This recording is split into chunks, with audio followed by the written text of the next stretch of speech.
नमस्कार दोस्तों।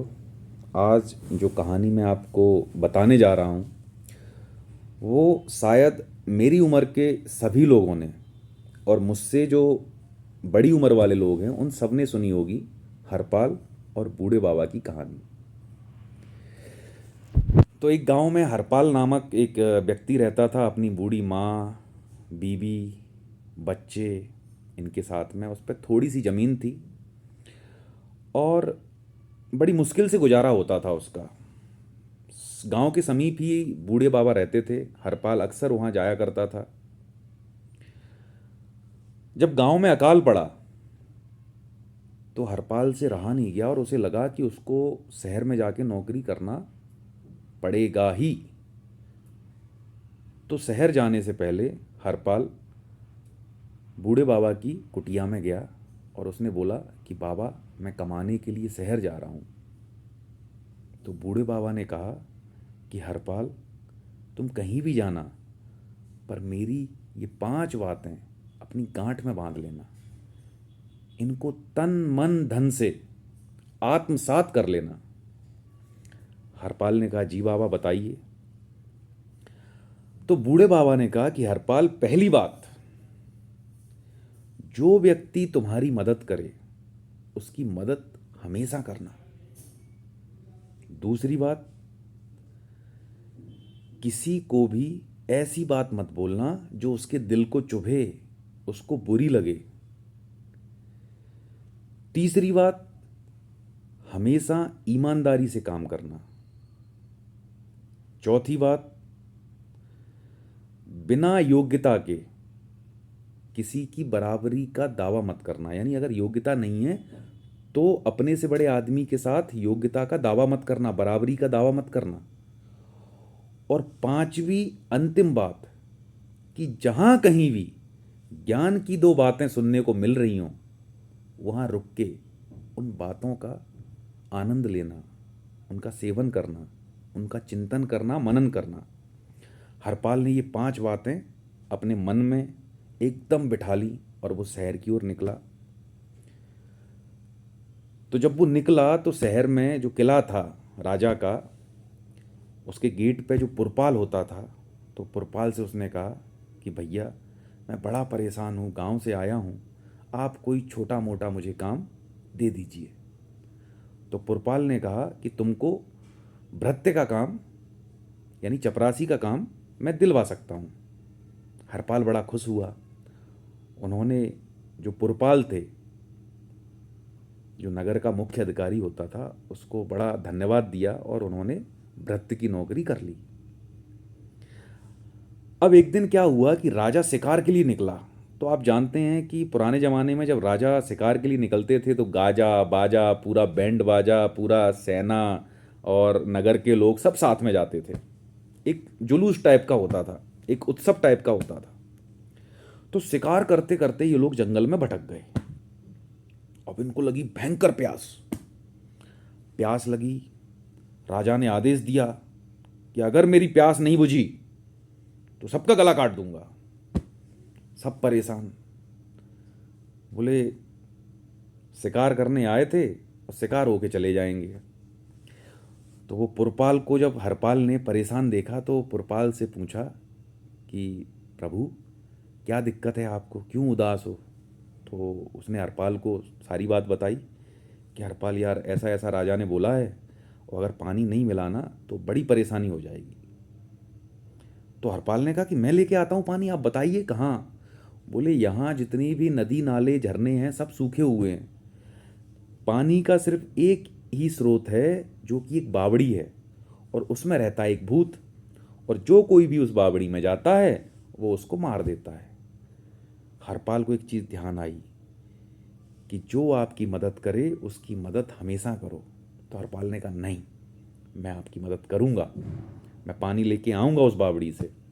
हरपाल गया भैया बावड़ी में, घुसा नीचे। आपने देखा होगा प्राचीन जो बावड़ी हैं, जैसे रानी की बाव गुजरात में, इस टाइप की बावड़ी रही होगी, अंदर एकदम घुप अंधेरा। तो हरपाल मटका लेके गया, उसने पानी भरा और जैसे ही ऊपर की तरफ चढ़ने को हुआ सीढ़ी से, उसने सामने एक भयंकर विकराल व्यक्ति को देखा जो कि भूत था। ऊपर का पूरा हिस्सा उसका नग्न था, एकदम काला, भयंकर दांत निकले हुए, एकदम बड़ा परेशान। हरपाल डर गया। उस भूत ने हरपाल से पूछा कि हरपाल, मेरी एक बात बताओ, ये मेरी बीवी, जो हड्डी का ढांचा वो सीने से लगाया था, उसकी बीवी का ढांचा था, जो बहुत पहले मर गई थी और वो बहुत प्यार करता था। तो उसने बोला कि हरपाल, मेरी बीवी तुमको कैसी दिखती है? हरपाल के मन में दूसरी बात याद आई बूढ़े बाबा की, कि कभी किसी के दिल को दुखाने वाली बात बिल्कुल मत करो। हरपाल ने कहा, हे प्रभु, आपकी जो बीवी हैं बड़ी ही सुंदर हैं, विशेष सुंदर हैं। उस भूत को ये बात बड़ी अच्छी लगी। बोले, ये पहला व्यक्ति है जिसने मेरी बीवी की बढ़ाई करी। उसने हरपाल से कहा, हरपाल, आज तक जितने भी लोग आए उन्होंने सिर्फ यही बोला, हड्डी का ढांचा लेके घूमता है, ये घूमता है। मुझे गुस्सा आ जाती थी, मैं मार देता था उनको, लेकिन तुमने मेरा दिल खुश कर दिया। मांगो, तुम क्या मांगते हो? तो बोला, प्रभु, बस आप एक ही काम करो कि इस बावड़ी को छोड़ के कहीं अन्यत्र चले जाओ, कहीं दूसरी जगह चले जाओ, तो जिससे कि जो राहगीर हैं जंगल में जो भटक जाते हैं वो कम से कम यहाँ पानी पी सकें। भूत ने बोला, ठीक है हरपाल, मैं आज और अभी ही तत्क्षण इस बावड़ी को छोड़ के चला जाता हूँ। तो हरपाल पानी लेके आ गया और उसने पुरपाल को दे दिया, और पुरपाल ने उसको जाके राजा को दे दिया। राजा की प्यास बुझी और सारे लोग जिंदा बच गए। अब राजा इस बात से बड़ा खुश हो गया कि हरपाल ने उस भूत को भगा दिया। तो राजा ने खजांची का काम सौंप दिया हरपाल को कि हरपाल, आज से आप मेरे खजांची हो। तो हरपाल को तीसरी बात याद आई कि हमेशा ईमानदारी से काम करो।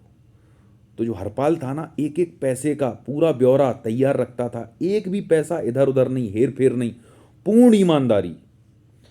तो जो साथ वाले जो मंत्री वगैरह थे, जो अदर खजांची थे, वो बड़े परेशान होने लगे क्योंकि वो भ्रष्टाचारी थे। उन्होंने हरपाल को बड़े लोभ दिए, लालच दिए कि हरपाल हमसे मिल जाओ, अपन बहुत कमाएंगे, ये करेंगे, मैं तुमको और मंत्री बना दूंगा। जो प्रधानमंत्री था वो भी हरपाल के पास आया कि हरपाल, अगर अपन इसमें थोड़ा हेर फेर करेंगे ना तो मैं तुमको अच्छा मंत्री पद दिला दूंगा। हरपाल के मन में चौथी बात याद आई बूढ़े बाबा की, कि अपनी योग्यता से ज़्यादा पाने की कोशिश मत करो और ना ही योग्यता से ज़्यादा वाले लोगों की बराबरी करो। हरपाल ने मना कर दिया। बोले, प्रभु, मैं खजांची में ही ठीक हूँ, मैं ऐसे ही खुश हूँ। तो जो प्रधानमंत्री था बड़ा गुस्सा हुआ। उसने जाके सीधे राजा के कान भर दिए और बोला कि राजन, आपके बारे में हरपाल बहुत बुरी बुरी बातें कर रहा था, वो हेर फेर करता है, बहुत बेकार आदमी है। अब राजा थोड़ा कान का कच्चा, और मैक्सिमम आपने देखा होगा, मैक्सिमम लोग इस दुनिया में कान के कच्चे हैं, लोगों की बातों पे भरोसा कर लेते हैं। तो उन्होंने हरपाल को बोला कि भैया इसको मरवा दो। अब सीधा मरवा नहीं सकते क्योंकि जनता में हरपाल की छवि बड़ी अच्छी थी। तो प्रधानमंत्री ने कहा कि महाराज, अपना भवन बन रहा है एक यहाँ से करीब 20 किलोमीटर दूर, तो मैं हरपाल को वहाँ भेजता हूँ, आप अपना वहाँ सैनिक तैनात कर दीजिए, और हरपाल बस जाके ये पूछेगा कि भवन का काम कितना हुआ, और बस उसका सर धड़ से अलग करवा देंगे। महाराज ने कहा, ठीक है। बोले, जब तक हरपाल का सर धड़ से अलग नहीं होगा तब तक मैं और पूरा राज परिवार खाना नहीं खाएगा। प्रधानमंत्री हरपाल के पास गया और हरपाल से बोला कि हरपाल, आप जाइए उस भवन का निर्माण कार्य देख के आइए और वहाँ ये पूछिए जाके कि ये काम अभी तक पूरा क्यों नहीं हुआ। हरपाल ने कहा, ठीक है प्रभु, हम होके आते हैं। हरपाल घोड़े पे बैठा और धीरे धीरे चला जा रहा था गतम्ब की ओर। रास्ते में उसने देखा कि एक संत कथा कह रहे थे। हो सकता है भगवत कथा कह रहे हों, हो सकता है राम कथा कह रहे हों। तो हरपाल को एकदम से पांचवी बात बूढ़े बाबा की याद आई कि जहां कहीं भी दो बातें ज्ञान की अगर आपको मिलें तो वहां रुक के उसका रसपान करो। हरपाल वहां रुक गया और कथा में जाके बैठ गया, और वो कथा शाम तक चली। हरपाल रम गया, आनंद आ रहा था उसको। शाम हो गई तो इधर जो राज घराना था उसमें जो राजकुमार था वो बेचारा भूख के मारे व्याकुल। उसने कहा, साला अभी तक हरपाल नहीं मरा, मैं जाके देखता हूँ। तो वो भेष बदल के और उस भवन के पास गया और उसने वहाँ सीधा जाते ही पूछा, क्यों, इतना काम क्यों नहीं हुआ? अब वहाँ पे जो सैनिक था उसको पहचान नहीं पाया, क्योंकि राजकुमार ने भेष बदला था। उसने सीधी तलवार ली और एक ही झटके में उसका सर धड़ से अलग। हरपाल जिंदा बच गया। अब इस कहानी की जो सीख है, जो निष्कर्ष है, कि अगर आप आज से और अभी से ये 5 बातें अपने जीवन में उतार लेते हैं बूढ़े बाबा की, तो आप भी सफलता की नित नई ऊंचाइयां पा सकते हैं। आप समस्याओं का समाधान ढूंढ सकते हैं। आप हर वो चीज़ कर सकते हैं जो आप चाहते हैं। लेकिन ये 5 बातें आपको ध्यान रखनी होंगी। पहली बात, जो आपकी मदद करे उसकी मदद करो। जो कभी भी किसी को ऐसी बात मत बोलो जो उसको बुरी लगे। तीसरी चीज़, अपना काम हमेशा ईमानदारी से करो। चौथी चीज़, कभी भी अपनी योग्यता से ज़्यादा पाने की कोशिश मत करो, और ना ही ऐसे लोगों की बराबरी करो जो आपसे अधिक योग्य है। और पांचवी और अंतिम चीज़, कि जहाँ ज्ञान की 2 बातें मिल जाएं सुनने के लिए, आप रुकिए वहाँ पे, चाहे 2 मिनट रुकिए, लेकिन सुनिए। कभी मंदिर के आगे से निकलें और अगर वहाँ प्रवचन हो रहे हैं तो 2 मिनट सुनिए, शायद वो 2 मिनट में आपकी समस्या का समाधान हो जाए। तो दोस्तों, आपने आज हरपाल और बूढ़े बाबा की 5 बातें कहानी सुनी। ऐसा मुझे लगता है कि आप सभी इस कहानी की 5 बातें जो हैं अपने जीवन में उतारेंगे और अपनी समस्याओं का समाधान स्वयं ही खोजेंगे और सफलता की ओर अग्रसर होंगे। सब आगे बढ़ेंगे, सब विकास करेंगे और प्रकृति की रक्षा करेंगे। धन्यवाद। जय हिंद, जय भारत।